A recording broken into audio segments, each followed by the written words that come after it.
Good evening, everyone. This week's Parsha is Parsha's Bo, Tavshin Pei Beis. Okay. All right, so we're going to start on Perek Yud Beis, Pasuk Beis, chapter 12, verse 2. And the Pasuk reads, HaChodesh hazeh lachem Rosh Chodashim. This month shall be for you the first of the months. Rishanu lachem l'chadshei hashana. It is the first for you for the year, for the months of the year. Now, this is right before the final plague of the smiting of the firstborn. The Jewish people are about to leave Egypt. And Hashem speaks to Moshe and tells him that this month, which was the month of Nisan, is the first of the months. It'll be the first for the months of the year. At this point, that Hashem is telling Moshe that the Jewish calendar, or at least when the Torah counts the months of the year starts with the month of Nisan. Nisan is month number 1. Yes, we know Rosh Hashanah is in the beginning of Tishrei. It's a day of judgment. But when it comes to counting the months of the year, month number 1 is the month of Nisan. The Rashi also tells us that there was something else going on here, besides for telling Moshe about which is the first month of the Jewish calendar. Her'eyu levana b'chidusha. HaChodesh hazeh lachem, which means this month, could also be read as HaChodesh, the new. Hashem showed Moshe levana b'chidusha, the new moon, the moon when it begins to emerge from darkness. And he said to him, when the moon renews itself, that is the beginning of the new month. And actually, the Sefer HaChinuch points out that this pasuk is really a mitzvah. This mitzvah where Hashem said to Moshe, this is the first month, or according to Rashi's explanation, this new moon is how you begin the new month. That what Hashem was really telling Moshe he was giving Moshe a mitzvah. L'kadesh chadashim, to sanctify the months, ula'aber shanim, and to, if necessary, extend the years, to make a leap year, bebezdin hagadol, through the highest court of the Jewish people, l'kvaya ma'edei hashana, and to establish the holidays of the year, apiyosei kiddush, based on that sanctification. Meaning, this is a mitzvah. This is where Hashem gave Moshe the mitzvah for the Jewish people, that they will establish the new months and establish the calendar, the Jewish calendar. We establish the new month, and then as the months go on, we then know when are the holidays going to be. And sometimes we would have to extend the year in order to make sure the holidays fall out at the right time when they're supposed to. But this essentially is a mitzvah, this pasuk. It's a commandment. When Hashem says to Moshe, and again, this is following Rashi's interpretation, that this new moon for you is the beginning of your months. This is where Hashem is telling Moshe, this is your obligation to establish the new month when it comes through the sighting of the new moon, and through that you'll establish the Jewish calendar. Now, when the Torah tells us to establish a calendar, the Torah really is telling us that that mitzvah is to establish it based on the testimony of witnesses citing the new moon. Nowadays, we don't have that. And we figure out the months of the year and when the new months are, and thus when the holidays are, based on an astronomical calculation. And that's really the way this could be done. But the Torah said, but the mitzvah that was given to us to establish, to sanctify the months, to establish Rosh Chodesh, tells us that we establish it through witnesses. The witnesses testify, they cite the new moon, they come to the highest court of the Jewish people, and it's there where the new month is established. Now, this mitzvah is described as the first mitzvah of the Torah. And we know this from the first Rashi in the Torah. Rashi brings a question, and Bereshis, the very first Rashi, The Torah starts from the creation of the world. Rashi, citing a medrash, asks that the Torah should have started really from what we just read, from this pasuk, from this verse of this month or this new moon shall be for you for the beginning of the month. Shehi mitzvah rishayna shenitzdavu bo Yisrael, because it's the first mitzvah the Jewish people were commanded with. And we're not going to go into this Rashi right now, but Rashi tells us this is the first mitzvah that we were given. Now, to clarify that, it means like this. We know that before the Torah was given, there are the Sheva Mitzvahs B'nai Noach, the 7 Noachide laws, that before the Jewish people received the Torah, it applied to them as it applies to all human beings. And in addition to that, we also know that Abraham was given the mitzvah of Bris Milah. And that's where we have the mitzvah of Bris Milah from Abraham. So we have mitzvahs that preceded the giving of the Torah. And actually, at this point of time when this mitzvah is being told, we haven't left Egypt yet. We haven't received the Torah yet. But we call it the first mitzvah because it is the first mitzvah that we received when we were already in place to be the Jewish nation. The Torah was not given to Abraham, to Yitzchak, and to Yaakov, or to his sons. The Torah was given to the Jewish nation, and the Jewish nation had now come to the point where it can become the Jewish nation, receive the Torah. That's what happened as they left Egypt. They were now ready to become the Jewish nation to receive the Torah. So at this point, where they are already ready and worthy of receiving the Torah, is where they actually got their first mitzvah. And what was that as a nation? And what was that first mitzvah? What we call Kiddush HaChodesh, establishing the new month based on the sighting of the new moon. The question is, why was this the first mitzvah? Why would this be the first mitzvah more than any other mitzvah? It's an important mitzvah, but we could probably think about other mitzvahs that we would think the Torah should start with. So I can share with you an answer based on the writings of Rabbi Chaim Friedlander in his work Sifsei Chaim. And the answer to this question could be the following. There's an amazing concept that we find in a sefer called Nefesh HaChaim, written by Reb Chaim of Volozhin, the founder of the Yeshiva of Volozhin, the first of the Lithuanian-style yeshivas. Call it the first kind of institution of Talmud study in Europe. Until then, it was kind of, you had rabbis and they had students, but there was no institutional, institution of education, no formal, what we call yeshiva, no formal academy. And his was the first. And he has a sefer called Nefesh HaChaim, which talks about many very important principles of Judaism, of Torah. And he says the following, and he bases this on sources, but the principle is that the world operates based on the actions of the Jewish people. It is our actions that influence how God relates to the world. When we do a mitzvah, we affect the entire world. Our mitzvah, so to speak, sends a spiritual message to the heavens, and that is now responded to accordingly by Hashem, and it affects the entire world. Let me share with you from the English translation from the words in Nefesh HaChaim. There is a pasuk in Shir HaShirim, the Song of Songs, that reads, I compared you, my love, to Paro's chariot horses. Hashem tells the Jewish people, you're like the horses of Paro's chariots. What does that mean?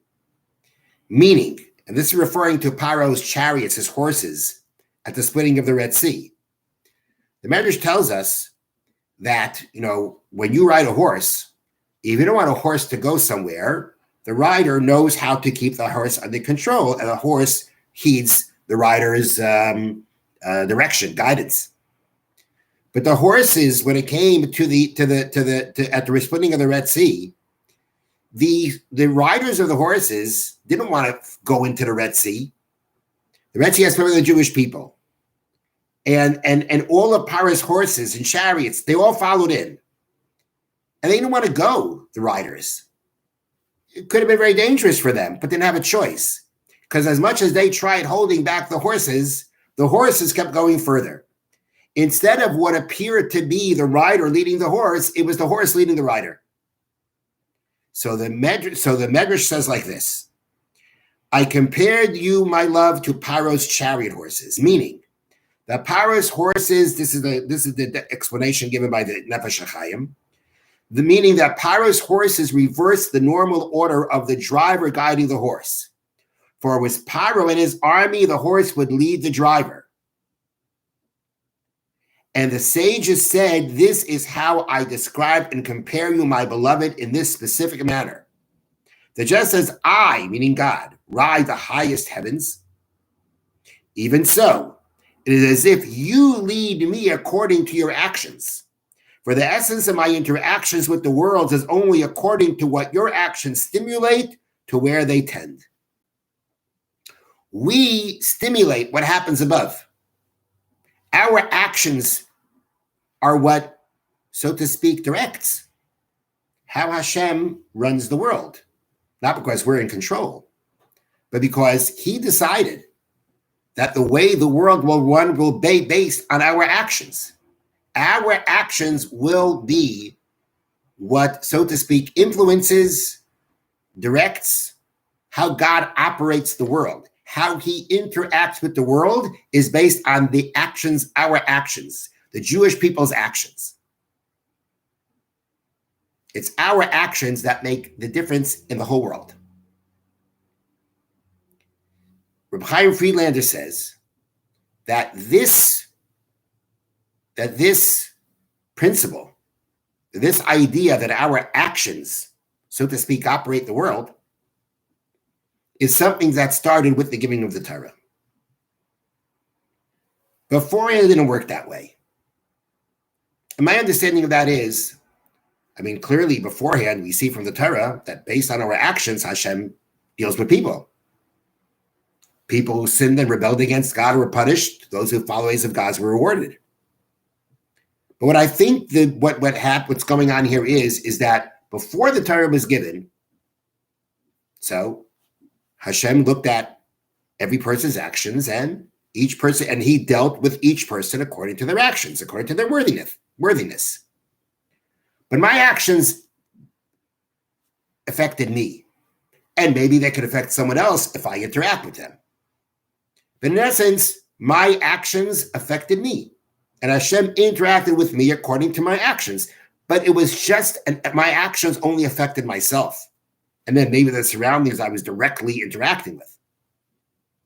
But once the Torah was given, any act that I do, any act that any Jew does, any act, because any act now is an act that falls within the guidelines of Torah, any act now affects the entire world. I don't just affect myself. I affect everything. Every one of us. Our actions affect everything in the world. Because Hashem wants the world to operate based on Torah. And because we are the people of the Torah, depending on how we live by Torah, depending on our actions and how they fit into the guidelines of the Torah, for good or chas v'shalom for bad, we now affect how Hashem interacts with the entire world. That's the power that was given to us. This power that was given to us, that our actions affect Hashem's interaction with the entire world, every time we do something based on what the Torah wants or tells us not what to do, chas v'shalom, if we don't follow what the Torah wants. That lies in the first mitzvah that we were given of Kiddush HaChodesh, of establishing the new month. And the reason for that is because of the fact that if we talk a little bit about this mitzvah, it's a fascinating concept. Essentially, we're talking about something that is really happening on its own, right? We don't guide the moon, in the way it starts to come out and get stronger and stronger, and then it wanes. It has nothing to do with us. That's how Hashem made the world operate. And essentially, Rosh Chodesh should just be based on that. Establishing the new month should be based on that. And we can do it. We do it now.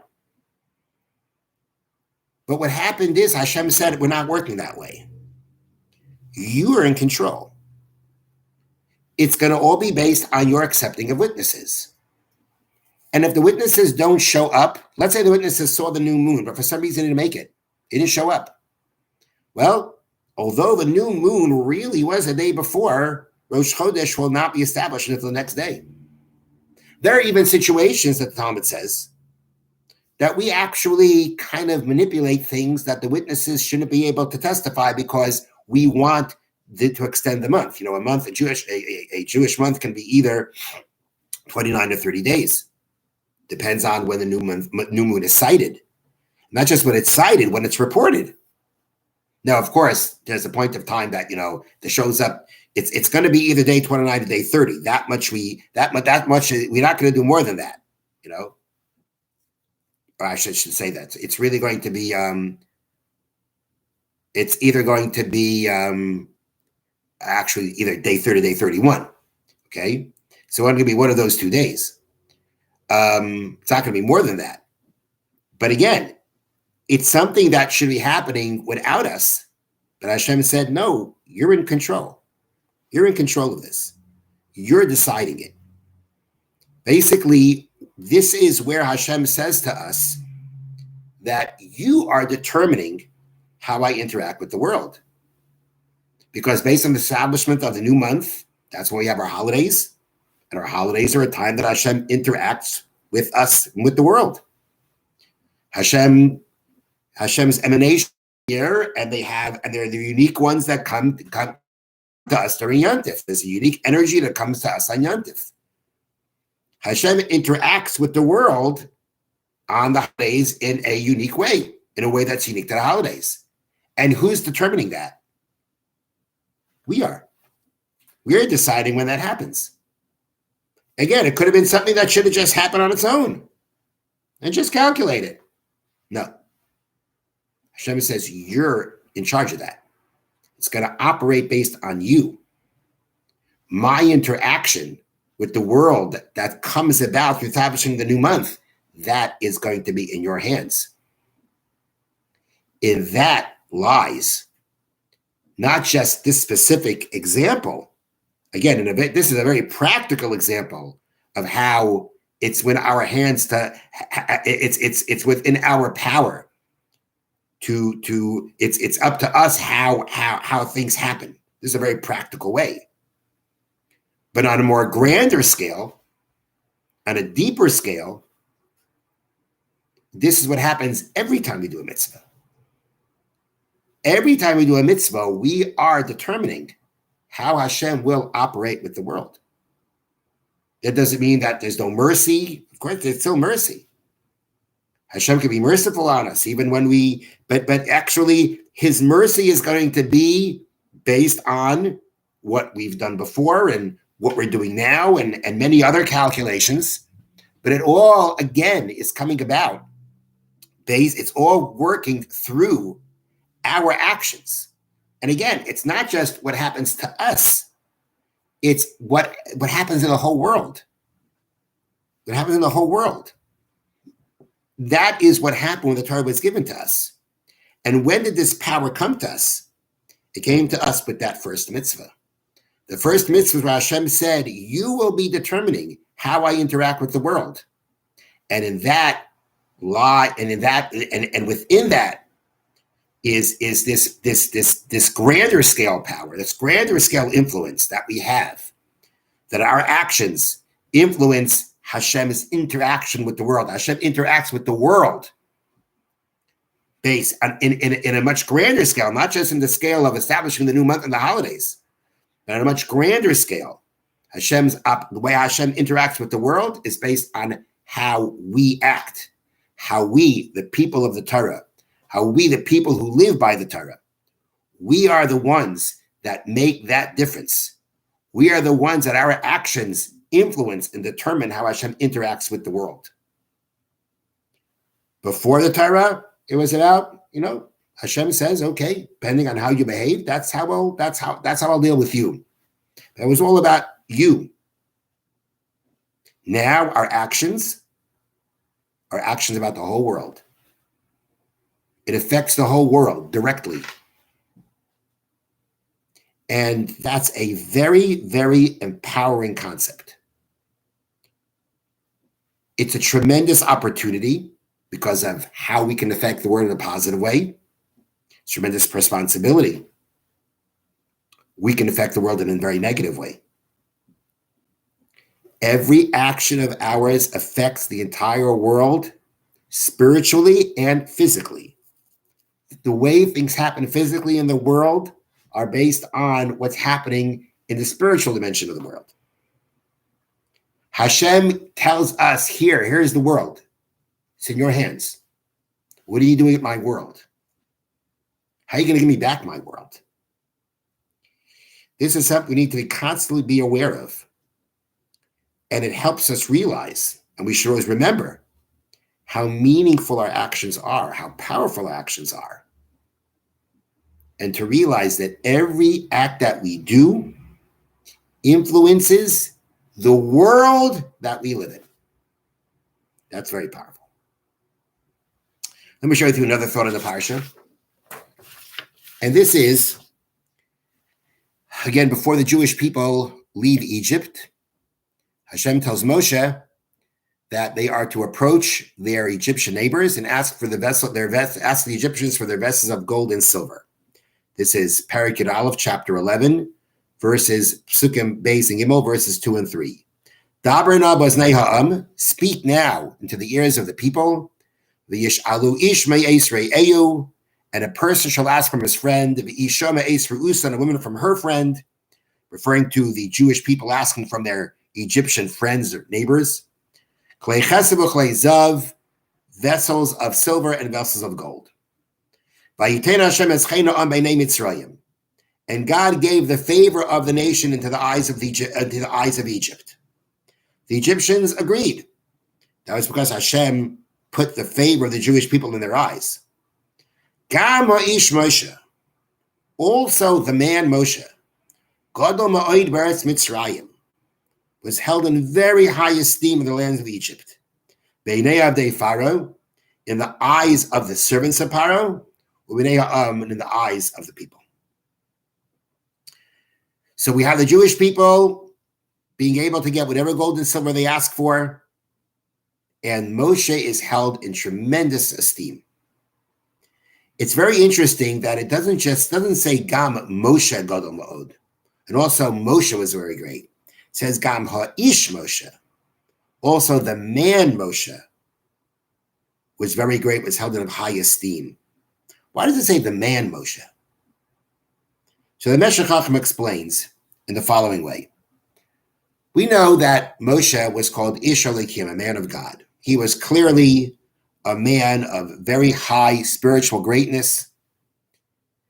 And to be able to truly recognize and appreciate a holy man, a man of such spiritual heights, not everybody can appreciate that. In many ways, that's beyond the comprehension of a simple person.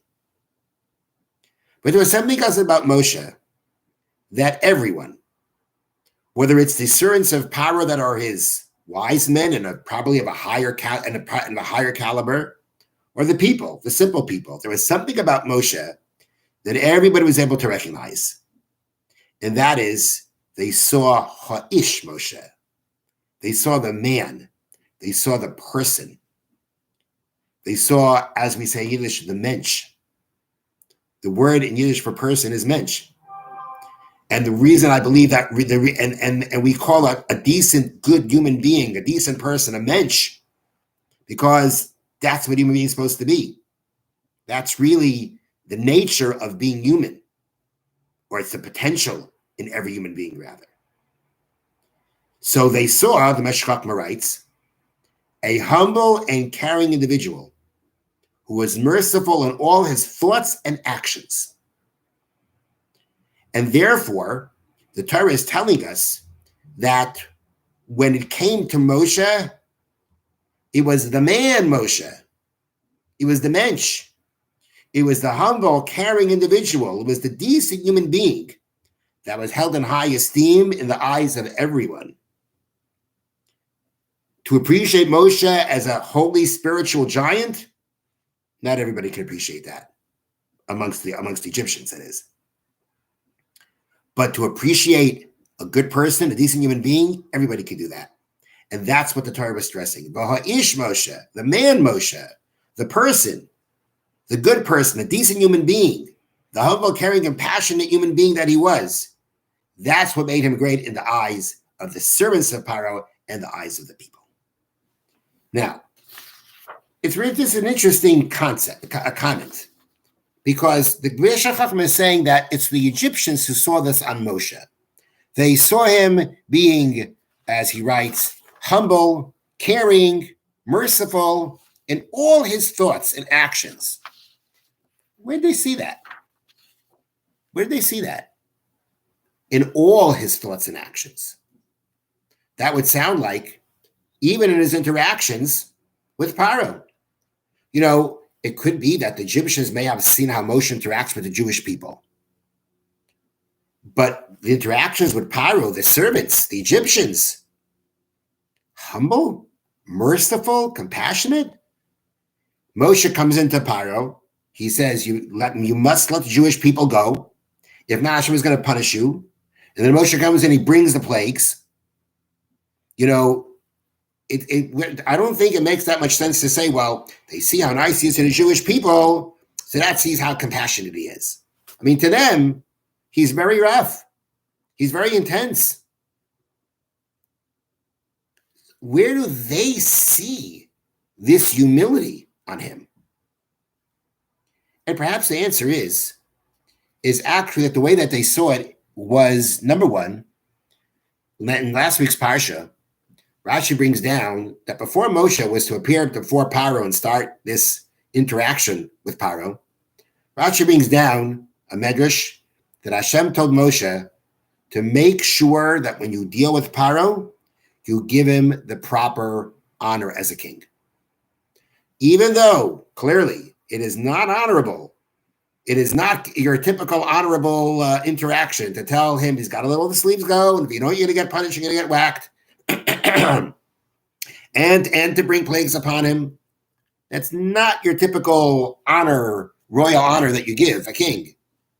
Nonetheless, Moshe has to balance. Moshe has to find the right balance between showing honor to a king, even a non-Jewish king, showing an honor to a king, and delivering God's very serious message. So there's already something in the interaction of Moshe with Paro that people see. This is unique. This is special. And perhaps it was more than that, because the wording of the Meshech Chochmah is they saw his humility, caring, merciful, a humble and caring individual who was merciful in all his thoughts and actions. Where good, you know, he was merciful and compassionate. Where do they see the mercy and compassion in all his actions? Maybe they see respect. And I was thinking that perhaps what it means is that even when Moshe spoke to Paro and he warned him and he spoke tough words to him, it was clear that he wasn't trying to get back at Paro. He wasn't trying to get back at anyone. He was delivering Hashem's message, and they could tell on Moshe that this was not something that he was enjoying. It's not something that he was, again, being vengeful, being haughty, being overpowering. On the contrary, they saw a person who really would rather not see the Egyptians punished. That really he was a compassionate, merciful, humble person that wasn't looking to hurt anybody. And perhaps even when he spoke to Paro, they could see that he was trying to tell Paro, do this for your own good and for the good of your people. What are you bringing these problems on yourself? Moshe's whole interaction, even when he delivered a very tough message, it was clear that, again, he's not trying to get at Paro. He's not trying to be haughty.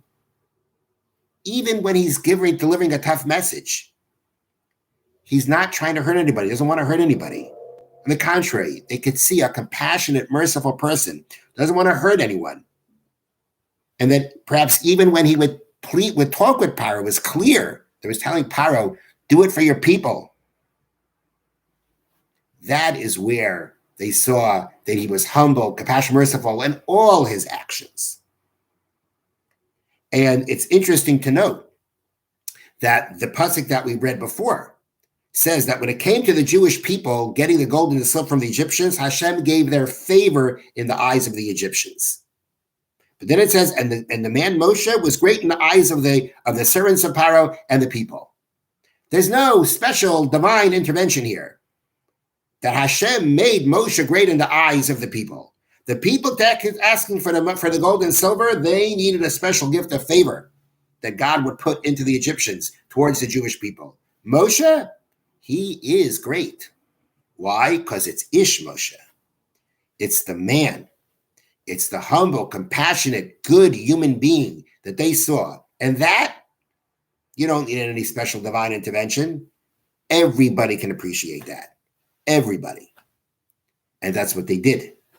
They appreciated Moshe because in everything that he did, even when he was delivering the message to Paro, to free the Jewish people and otherwise going to be punished, it was still clear to them that this is a man not looking to hurt anyone. He's not being vengeful. Even then, he is respectful, humble, merciful, and compassionate. Have a wonderful evening.